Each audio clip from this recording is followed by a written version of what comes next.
for a while, couple of Yes, years? and then for 6 years. For 6 years. And then my old friends of school started to come back. Come back from Curacao, from Holland? From the States where they went Yeah. to study. Yeah. And everybody had a master, a Aha. PhD, Aha. a doctorandus, Aha. a DR, Aha. an IR, ENG, and that started to Rubber. yeah. You know, I was like, wait a second. something is missing, Yeah. something is missing here, Yeah. and I had a very good life and everything. Yeah. And then I said to my husband back then, you know, Yeah. my husband was much older than me. Yeah.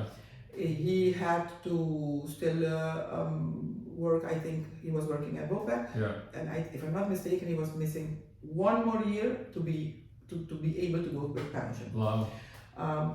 At a younger age Sure. than usual, Yeah. but for the amount of years for the Yeah. 20, to comply with the 25 years Yeah.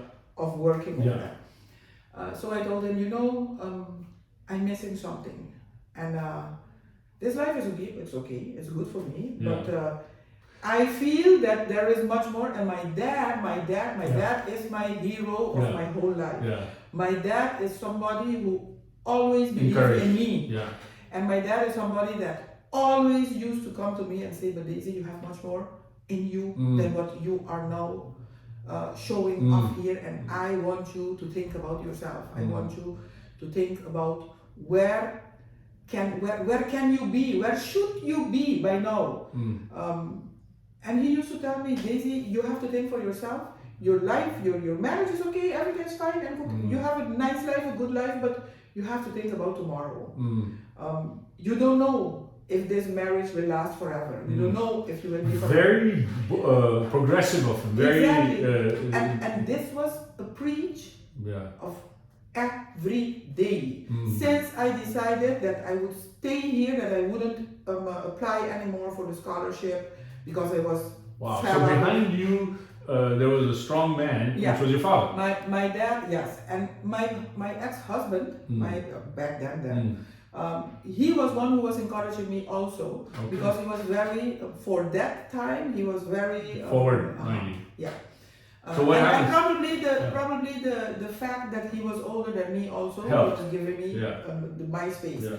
So we decided. I decided. I want to go to study. Wow. And what am I going to study? The you know, the urge that I had. And at this point you're 28, 29, how old are you? 25. 25? Yeah. Okay. So at that point I was like, I wasn't interested in that language, the taalvertaler anymore, but what else? So you know, I was sitting and wandering around, and then my cousin called me. From Holland? No, my cousin is what just came back to live in Bonaire from Holland. Back from Holland. Yeah. She told me, hey Daisy, I saw something here in the newspaper and I thought immediately of you. I said, and what did you see? Come over. She was living 2 houses next to me. She said, come over here for you to read for yourself. So I went over and she shows me the Amigo over there. If you want to go study, to all students who are applying for a scholarship for speech language here in pathology, you have to be on such and so date in the department of underways to take the assessments, the psychology test and the blah blah test and the assessments, and to be on such and so date by the ENT to do the tests of the ENT to be able to pass the pre-selection for the scholarship. Wow. So I said to Janine, too much. Yeah, you know, I said, what is this? You know, and she said, I don't know, I saw this and I see you. I said, and why do you see me? And she said, I don't know, Daisy, you are peculiar. And everything that's different, there I can put your name on. So I saw this and I thought of you. And knowing that I wanted to go back to study, go study. So I decided to call the number, and they gave me info. So I thought, okay, well, it was the second time that I heard of speech language pathology, because my mom had a stemband knobbel. I don't know, vocal cords not, and she had treatments by a speech therapist in Curacao. I've never seen it, I've never heard of it, because she was going there, so you at least some go a day and come back. Yeah. So that was all you knew about. All I knew about it. So when I asked the lady on the phone, she told me she couldn't tell me much either. If I wanted more information, I should call such and so. She gave me two numbers and names of speech therapists in Curacao. So when I called one of those ladies, and she gave me more or less a bit of explanation, and I thought to myself, okay, I never thought in going to the medical or paramedical field, but it sounds interesting. It sounds, I like the name, logo accompagnist, and the contents, the fact that I could work with all ages from 0 till 99 plus or 100 plus, and on several areas.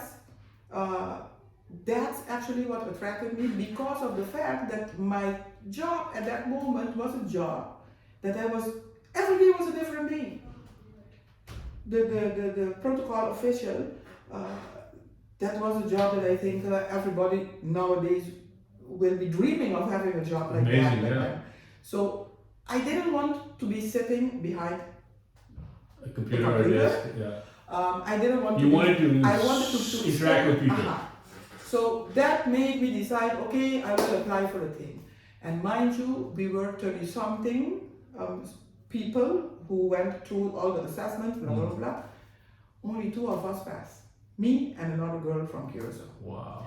So I came back, and the test was in Curacao. Oh, okay. Yes, it was like on 3 days. Yeah, wow. Spread out, and I went to Curacao to do the test, and then I came back, and I had to wait like a week to find out if you got it or to get the results.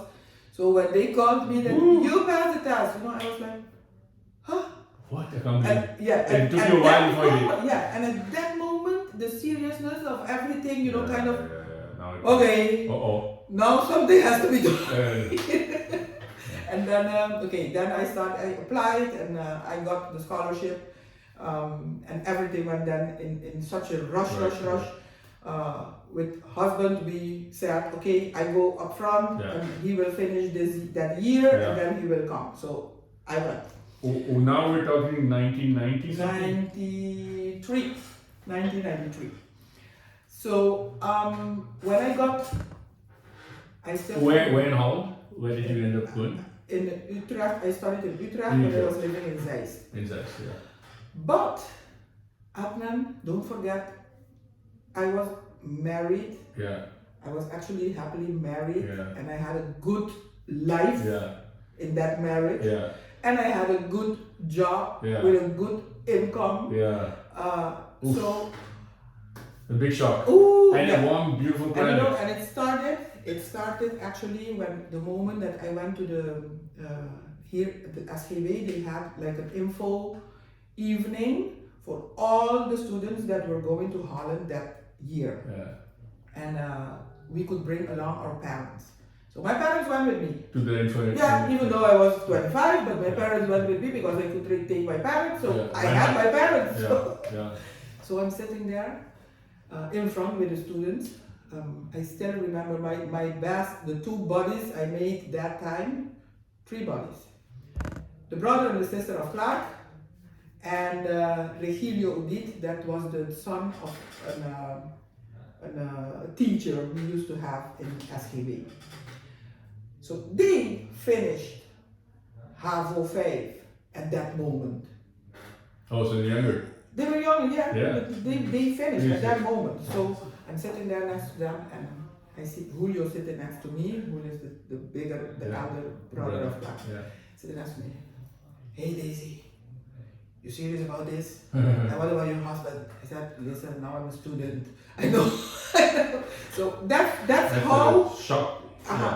It started. And then they requested me to give like a speech, how you call that? Not inspirational, but encouraging speech to the group. To the rest of the because you were a little because I was older, the older, the eldest at that moment, and nobody could believe what I was actually going to do. Yeah. Leaving everything behind, husband and house and everything, to go to study with the students. So that night I gave a speech that even Clark's father, Jopi, always remembered me. Daisy, that speech was a speech that really, really hit me as a parent back then.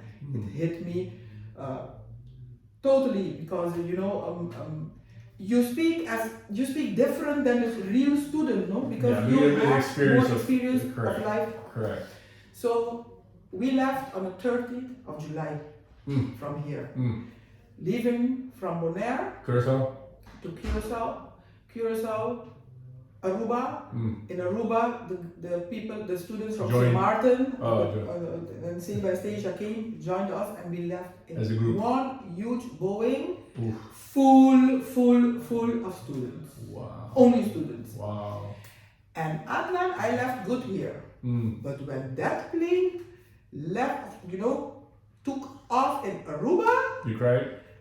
I cried like 2 hours, and next to me was Julio on this side, Angelina on the other side, and Regilio over there sitting, and they're stop crying, because we cry also, we have to stop, Daisy stop. So you realize the significance of that was the moment really that I realized what a big thing you've done.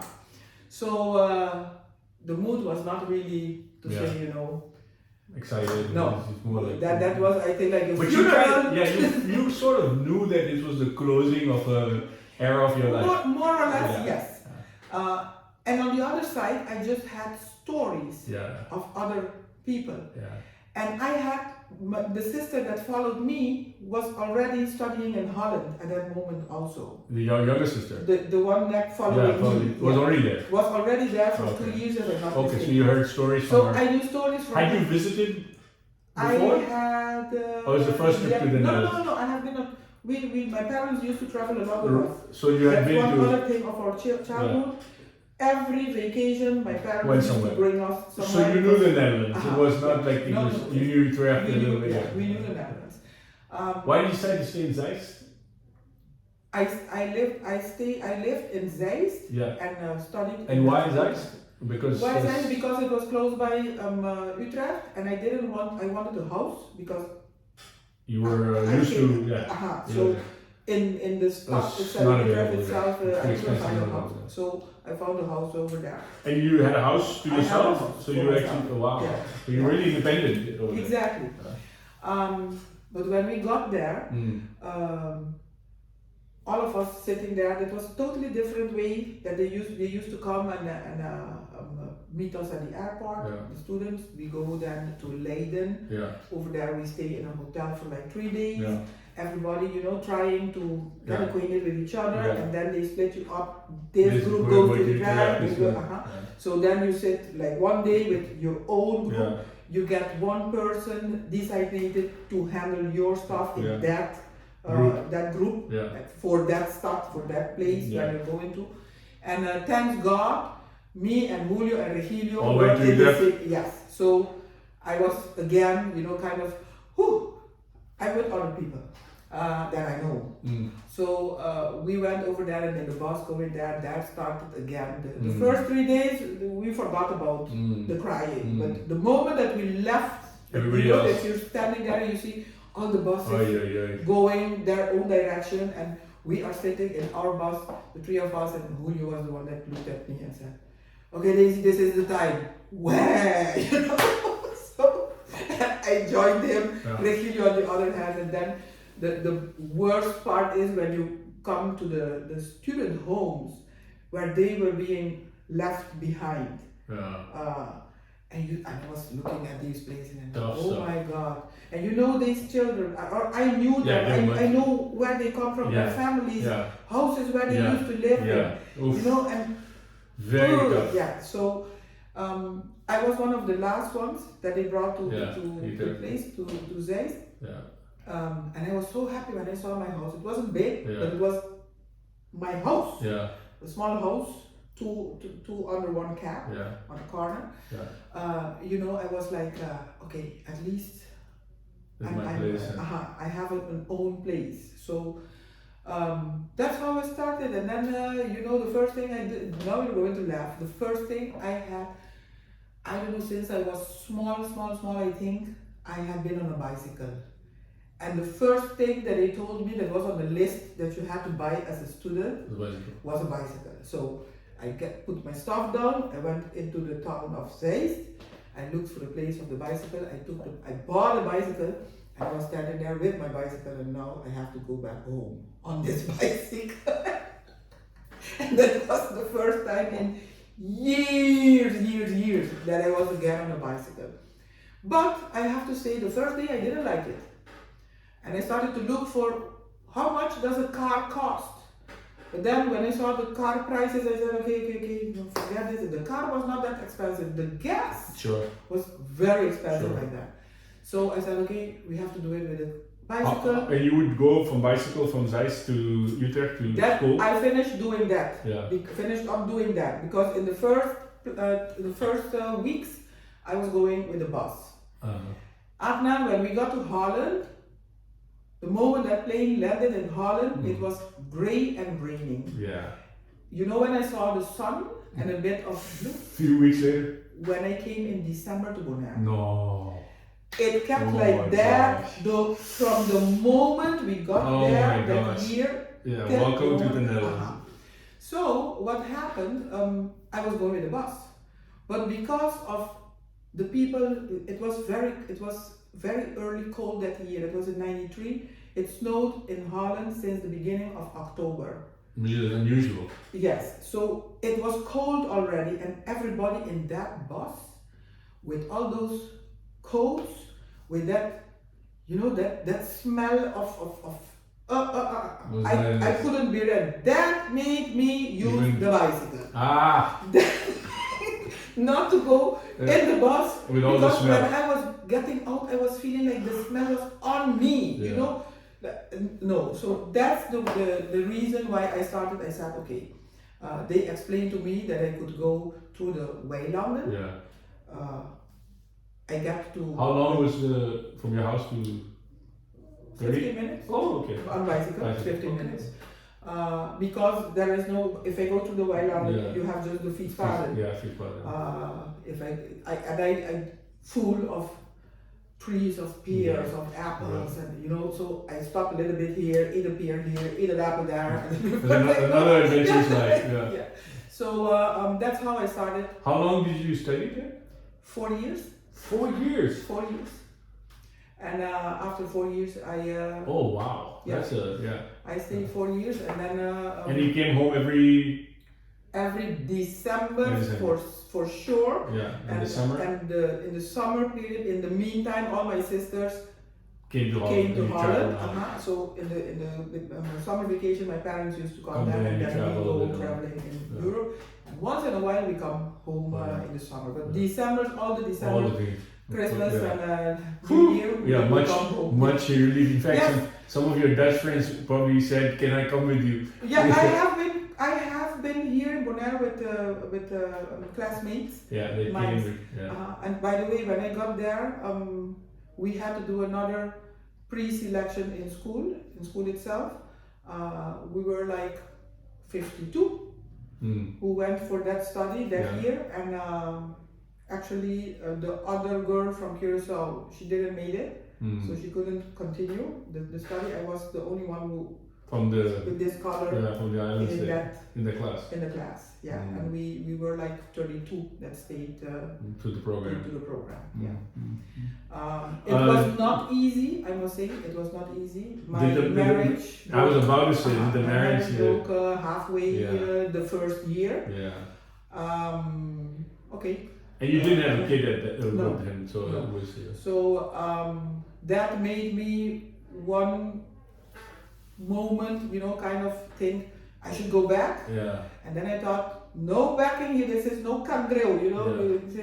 We don't back like a crap here. Yeah. We go forward. Yeah. And when I spoke to my dad told me also, you really have to make the best choice that you can make, and the best choice always means that you yourself should be able to see yourself in the future in a good place. Yeah. You came back from there to do the practice here? No, I did the practice and everything in Holland. I didn't come here for stage. So how long did you stay after?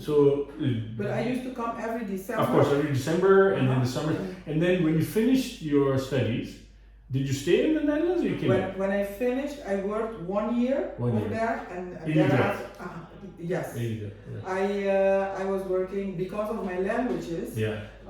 I still up to date.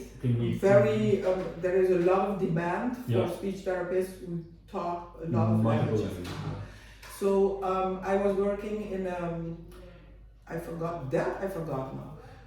In a place where people who got aphasia, but it was a rich people's place actually, and they have the money to put a lot of money into the treatments and the help of these people.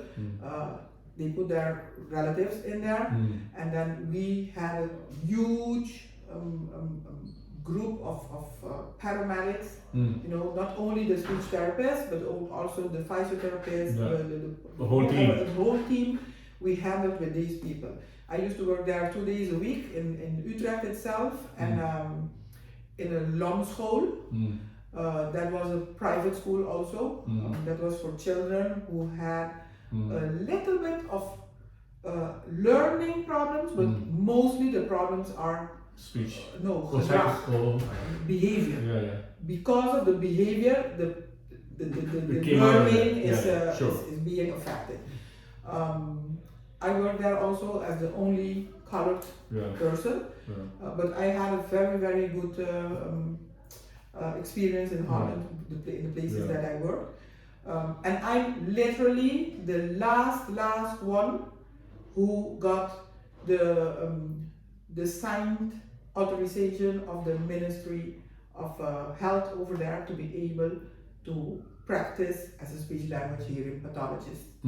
Because after me, they put away that part, so everybody has to do the thing for themselves, on themselves. Everybody can call themselves logopedist, and it's up to you to figure out if they are legitimate or not. Exactly. So the ministry didn't, after that, did not kind of put their seal of approval on people. No, that was then they started with the big. They started with the big system. So I'm literally the last person that has the official endorsement. Because then you have to go over there, and then you have to preach and blah blah blah. The signing of it's a document. It's a very beautiful document. And then that was the last one that they. And then what happened? You came back.